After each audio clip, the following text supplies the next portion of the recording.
Araw pala ng Sabado ngayon, kaya ayan, nag-decide ako na isalansan na ang aming itlog na aming i-deliver.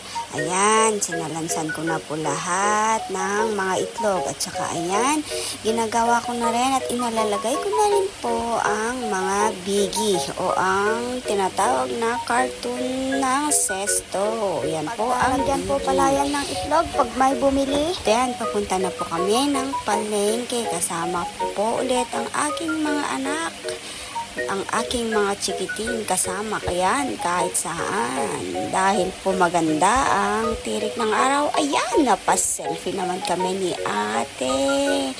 At habang ako'y naghihintay ng buyer, nanonood naman ako ng mga tao sa mga palengke. Ayan po, at nakaupo nga po si madam para naghihintay po ng buyer.